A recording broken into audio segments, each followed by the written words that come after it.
सो hey guys, इस video में मैं आपको बैंकिंग एग्जाम्स के लिए इंग्लिश सेक्शन में एक ऐसा टिप देने वाला हूं जो आपको शायद ही किसी यूट्यूब चैनल में देखने को मिलेगा। तो दोस्तों, अगर हम किसी के पास भी जाते हैं और उनसे पूछते हैं कि हम अपना इंग्लिश कैसे इंप्रूव करें, तो वो यही बोलेगा, बेटा या तो न्यूज़पेपर रेगुलरली पढ़ लो, बुक्स पढ़ लो, आर्टिकल्स पढ़ लो, ध्यान से पढ़ो। तो वो यही बोलेंगे।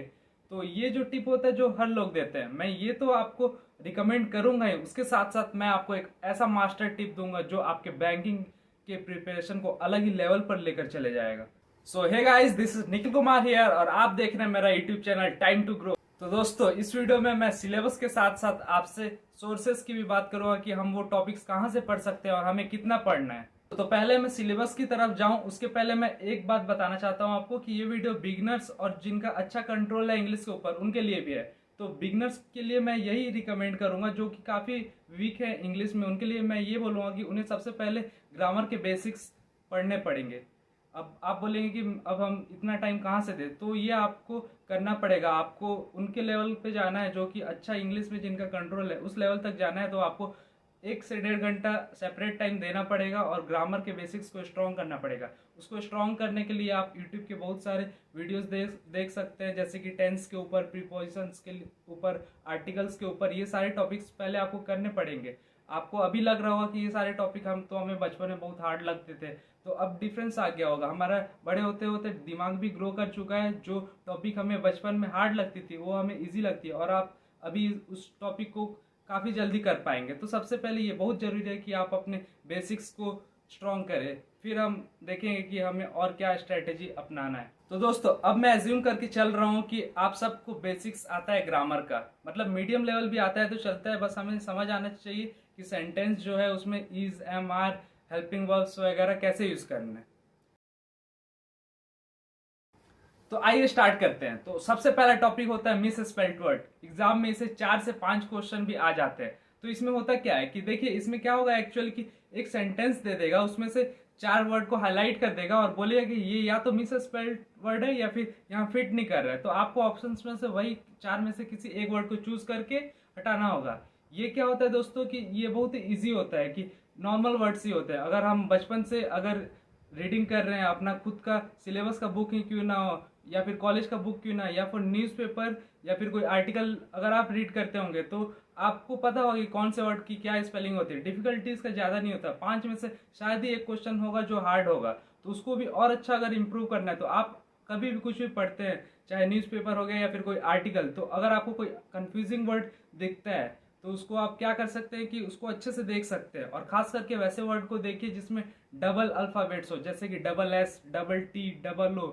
ऐसे अल्फाबेट्स वाले वर्ड जो होते हैं वो थोड़े कंफ्यूजिंग होते हैं। उस टाइम पर हमें क्लिक नहीं करता एग्जाम में कि क्या यही स्पेलिंग होता है या दूसरा स्पेलिंग होता है। फॉर एग्जाम्पल, हम सबको पता है कि पोजेशन जो वर्ड एक कॉमन होता है, पोजेशन, उसका स्पेलिंग अगर आपसे मैं पूछूं तो आप में से बहुत लोग इसका भी आंसर शायद गलत देंगे। अगर आपने सही आंसर दिया तो कमेंट करके बताइए कि इसका सही स्पेलिंग क्या होगा। तो दोस्तों, दूसरा टॉपिक होता है सेंटेंस रीअरेंजमेंट। ये भी 4 से 5 नंबर के पूछे जाते हैं। ये किस तरीके से आ सकते हैं? ये 2 तरीके से आ सकते हैं। तो 2 तरीके में से पहला तरीका ऐसा हुआ कि अगर मान लीजिए कोई एक शॉर्ट इवेंट है, एक 5 से 6 लाइन का कोई इवेंट है या फिर कोई शॉर्ट स्टोरी है, तो ये क्या करता है, उसी 5 से 6 लाइन को जम्बल्ड कर देता है, इधर उधर करके देता है और हमें बोलता है क्वेश्चन में कि इसका करेक्ट सीक्वेंस क्या होगा। ऐसे ही वो 5 क्वेश्चंस पूछते हैं और उसमें हमें सीक्वेंस बताना होगा, जैसे कि what will be the first sentence after rearrangement. तो ऐसे करके 5 क्वेश्चन फ्रेम हो जाते हैं। और इसका दूसरा तरीका होता है कि एक ही सेंटेंस देगा आपको जो काफी बड़ा होगा, उसके उसके अलग अलग पार्ट कर देगा, 4-5 पार्ट में डिवाइड कर देगा। फर्स्ट सेंटेंस सही रहता है और जो 4 रहता है उसको जम्बल्ड कर देता है। तो अब जम्बल्ड कर देता है तो हमसे क्वेश्चन पूछता है कि जम्बल्ड वर्ड को सही अगर करेंगे तो क्या सीक्वेंस होगा। और दोस्तों, इसके लिए कोई खास तैयारी करने की जरूरत नहीं पड़ती, ये आपको रीडिंग करते करते अपने आप इसकी तैयारी होती जाती है। अगर आपको इसकी तैयारी करनी है तो आप ग्रेडअप के या फिर किसी भी टेक्स्ट बुक हो गए, ओली बोर्ड हो गए, अड्डा 247 हो गए, उसके मॉक प्रैक्टिस कर सकते हैं। उसमें ऐसे क्वेश्चन आपको देखने को मिल जाएंगे।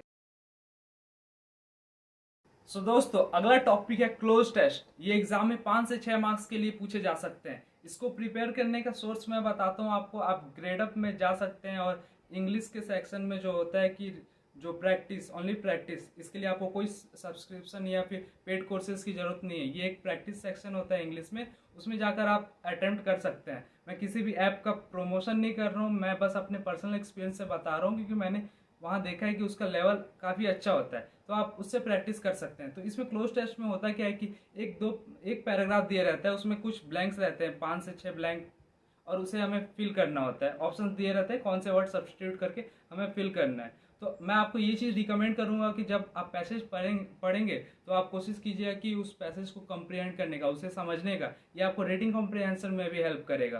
तो आपको डेली कम से कम 3 पैसेज ऐसे पढ़ने हैं और क्लोज टेस्ट के 3 क्वेश्चन करने हैं। अगला टॉपिक होता है फिल इन द ब्लैंक्स। ये normal question fill in the blanks के होते हैं, जैसे कि कोई सेंटेंस दे देगा और एक ब्लैंक दे देगा और कुछ ऑप्शन दे रहेंगे और आपको उसमें फिल करना रहेगा जो भी सही होगा। अगर आपका वोकैब पे अच्छा स्ट्रांग है तो वो आप अच्छे से कर पाएंगे। वैसे प्री में इसका लेवल काफ़ी इजी होता है, 1-2 क्वेश्चन हो सकता है हार्ड आ जाए, तो वो अगर हम वोकैब्स की तैयारी करेंगे तो हम उसको भी अटेम्प्ट कर पाएंगे। तो इस टॉपिक से एग्जाम में 4 या 5 क्वेश्चन आ जाते हैं, तो हमें इसके लिए भी अच्छे से तैयारी करना है। इसके लिए भी हम किसी भी ग्रेडअप या ओलीबोर्ड या ऐसे अलग अलग ऐप हैं उसमें जाकर प्रैक्टिस कर सकते हैं, या फिर हमारे मॉक टेस्ट में भी ऐसे क्वेश्चन देखने को मिल जाते हैं, हम उससे भी प्रैक्टिस कर सकते हैं। और दोस्तों अगला टॉपिक है सेंटेंस करेक्ट एंड इनकरेक्ट। तो इसमें हमें क्या करना रहता है, ये 2 तरीके से पूछे जाते हैं। तो पहला तरीका होता है कि आपको ऑप्शन में ही 4 से 5 सेंटेंस दे देगा, उसमें से किसी एक सेंटेंस में कुछ मिस्टेक्स रहेंगे, या तो ग्रामेटिकली या स्पेलिंग, कुछ भी मिस्टेक्स हो सकते हैं, आपको वो ऑप्शन चूज करना होगा, ठीक है। और दूसरा तरीका होता है कि या तो आपको एक ही सेंटेंस दे देगा और उस सेंटेंस को 4 से 5 सेगमेंट में तोड़ देगा वो, तो उसमें से किसी एक सेगमेंट में कुछ मिस्टेक्स होंगे, तो आपको उसी सेगमेंट को चूज करके अपना ऑप्शन टिक करना होगा। इसके भी क्वेश्चन 5 से 6 क्वेश्चन आ जाते हैं और कभी कभी 7 क्वेश्चन भी देखा गया एग्जाम में। तो इस टॉपिक को हमें अच्छे से करना है, ये हमें मॉक करते करते प्रैक्टिस हो जाएगा। और भी जैसे मैंने बोला ग्रेड अप किया हो गया, उसके भी प्रैक्टिस सेक्शन होते हैं, उसमें जाकर आप इसके लिए भी प्रैक्टिस कर सकते हैं। और दोस्तों अगला टॉपिक है आइटम्स एंड फ्रेजेस। तो ये टॉपिक हम कहाँ से कर सकते हैं, इसके क्वेश्चन ज्यादा नहीं पूछे जाते, 3 या 2 क्वेश्चन पूछे जाते हैं, वो भी कभी कभी, ऐसा जरूरी नहीं है कि हर साल पूछा जाए। तो इसको हम प्रिपेयर कर सकते हैं, मॉक टेस्ट में जो क्वेश्चन आते हैं कभी भी मिल जाते हैं, उससे प्रैक्टिस होंगे। इसके साथ साथ आप सेक्शनल टेस्ट दे सकते हैं, और या फिर आप गूगल में सर्च कर सकते हैं कि टॉप 100 आइटम्स एंड फ्रेजेस वगैरह, ऐसे करके आप सर्च कर सकते हैं। आपको लाइन से बहुत सारे आइटम्स मिल जाएंगे, फ्रेजेस मिल जाएंगे, जिससे आपको आइडिया हो जाएगी कैसे यूज करना है इन्हें सेंटेंस के साथ। तो वैसे आप प्रैक्टिस कर सकते हैं इस टॉपिक का। तो दोस्तों एक और टॉपिक है जो कि बहुत कम पूछा जाता है, लेकिन पिछले साल के पेपर में इसे पूछा गया था। ये क्या है, कैसे टाइप का क्वेश्चन होता है कि देखिए एक वर्ड दे देगा और उस वर्ड से 3 सेंटेंस बना के रखा होगा वो, और ऑप्शन में पूछेगा कि ये जो वर्ड हुआ है 3 सेंटेंस में, किन किन सेंटेंस में सही यूज हुआ है। मतलब वही मीनिंग, अगर मीनिंग सही बना रहा है कि नहीं सेंटेंस का वो वर्ड यूज करने से, तो हमें चूज करना होता है या तो तीनों में सही चूज किया हो सकता है, या फिर फर्स्ट या फिर सेकंड, ओनली 1 एंड 2 में, या किसी में नहीं किया हो सकता है। तो ऐसे करके हमें ऑप्शन चूज करना होता है। कभी कभी 3 से 4 क्वेश्चन आ जाते हैं। इसको प्रैक्टिस करने के लिए बहुत जरूरी है कि आपका वोकैब स्ट्रांग हो, वर्ड का मीनिंग पता होगा, तभी आप इसे कर पाएंगे। तो दोस्तों अब आते हैं हम अपने लास्ट टॉपिक में, रीडिंग कॉम्प्रहेंशन में। इसी में मैं आपको एक मास्टर ट्रिक देने वाला हूँ। तो हम रीडिंग कॉम्प्रहेंशन में सब जानते हैं कि एक बड़ा सा पैसेज दिया रहेगा 2 से 3 पैराग्राफ का, और उस हिसाब से क्वेश्चन पूछे जाएंगे जो कि वेरी करते हैं 8 से 10 तक। हाँ दोस्तों 8 क्वेश्चन भी आ जाते हैं, कभी कभी 7 ही रहते हैं, कभी 9-10 भी चले जाते हैं। तो इससे हमें अच्छे से करना पड़ेगा। इसे अच्छे से करने का क्या तरीका है, तो जैसा कि सब बोलते हैं कि हमें न्यूज़पेपर रीडिंग करना है, तो हाँ न्यूज़पेपर जरूरी है रीडिंग करना है। न्यूज़पेपर भी, उसको भी रीड करने का तरीका है। आपको जरूरी नहीं है, अगर आप करंट अफेयर्स के वीडियो देख रहे हैं रेगुलरली, तो जरूरी नहीं है कि आप पूरा न्यूज़पेपर पढ़े। आप पर्टिकुलर कुछ कुछ सेक्शन में जाए, जैसे कि बिजनेस पेज हो गया, ग्लोबल पेज हो गया, जहाँ आपको एक्सटर्नल अफेयर्स के बारे में पता चलता है, वो सब पेज में जाइए और कुछ कुछ आर्टिकल सेलेक्ट कीजिए। हो सकता है कुछ सोशल इशू पे, तो उसको सेलेक्ट कीजिए और उस आर्टिकल को तब तक पढ़िए, बार बार पढ़िए, जब तक आपको अच्छे से समझ ना आ जाए। इससे आपका रीडिंग कॉम्प्रहेंशन स्ट्रांग होगा। आपको जब तक वो पैराग्राफ समझ नहीं आता है तो आप क्वेश्चन अटेम्प्ट नहीं कर पाएंगे। तो ये धीरे धीरे करते करते, आप चिंता मत करिएगा कि पहले बार में ही आपको समझ आ जाए। बहुत कम लोगों के साथ ऐसा होता है, मेरे साथ भी ऐसा नहीं होता, मुझे भी बहुत बार पढ़ना पड़ता है तब जाके आर्टिकल समझ आता है। तो बिल्कुल भी पैनिक मत कीजिएगा, शुरू में टाइम लगता है। धीरे धीरे आपका ये रीडिंग कॉम्प्रिहेंशन स्मार्ट हो जाएगा, अच्छा हो जाएगा, आप जल्दी जल्दी इम्प्रूव करते जाएंगे। इसके साथ साथ आपको जब रीडिंग करना है तो जो डिफिकल्ट वर्ड्स आते हैं उसको नोट डाउन करके गूगल से आपको उसका मीनिंग लिखना है और आपको नोट डाउन करना है, ताकि आपका वोकैब भी स्ट्रांग हो। तो न्यूज़पेपर पढ़ने से आपका वोकैबुलरी तो स्ट्रांग हो ही रहा है, रीडिंग कॉम्प्रिहेंशन भी हो रहा है और आपका करंट अफेयर्स भी हो रहा है। पर मैं आज आपको एक ऐसा ट्रिक बताने वाला हूँ जो आपका ना सिर्फ करंट अफेयर्स इम्प्रूव करेगा, ना बस वोकैब्स, ना रीडिंग कॉम्प्रिहेंशन, बल्कि आपका बैंकिंग अवेयरनेस भी इम्प्रूव करेगा। जी हाँ दोस्तों, एक ही तीर से चार काम हो जाएंगे। वो कैसे, तो मैं आपको बताता हूँ। तो आपको क्या करना है, आपको RBI reserve bank of India के ऑफिशियल वेबसाइट पर जाना है और उसमें दो कॉलम्स होंगे, एक नोटिफिकेशन के और एक होंगे प्रेस रिलीज के।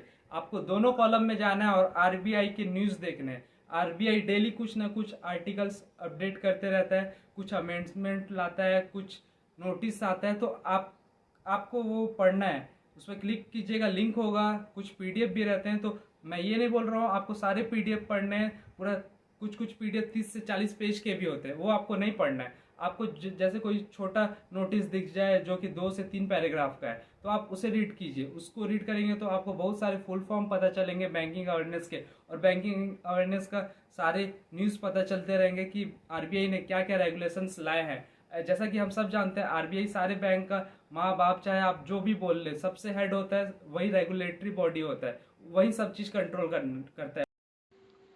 ये देखिए, मैंने आरबीआई का ऑफिशियल वेबसाइट का स्क्रीनशॉट शेयर किया है। इसमें आपको नोटिफिकेशन और प्रेस रिलीज कॉर्नर मिलेगा, तो इसी पर क्लिक करके आपको सारे नोटिफिकेशन और आर्टिकल्स पढ़ने हैं। अब पिछले बहुत सालों से हम देखते आ रहे हैं कि बैंक एग्जाम्स में आरबीआई से रिलेटेड बहुत सारे क्वेश्चन पूछे जाते हैं।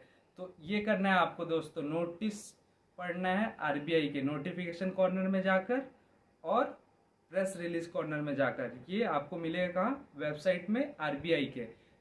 तो सारे नहीं पढ़ने हैं, जो इंपॉर्टेंट होंगे वही पढ़ने हैं। इससे आपका रीडिंग कॉम्प्रिहेंशन भी इंप्रूव होगा। आपको जो जो वर्ड मीनिंग समझ नहीं आएगा उसको नोट डाउन करके आपको लिखना है। प्लस इसके साथ आपका बैंकिंग अवेयरनेस इंप्रूव होगा। वो कैसे, आरबीआई का न्यूज़ मिलेगा, प्लस आपको बहुत सारे फुल फॉर्म मिलेंगे वहाँ पे जो आपको पता नहीं होगा और एग्जाम्स में वो पूछे जाते हैं। तो ये आपके दिन का मात्र 15 से 20 मिनट लेगा और आपको बहुत सारे बेनिफिट्स देगा। ये चीज़ मैं पर्सनली खुद करता हूँ और मैंने खुद में इम्प्रूवमेंट देखा है, और मैं ये आपके लिए भी रिकमेंड करता हूँ।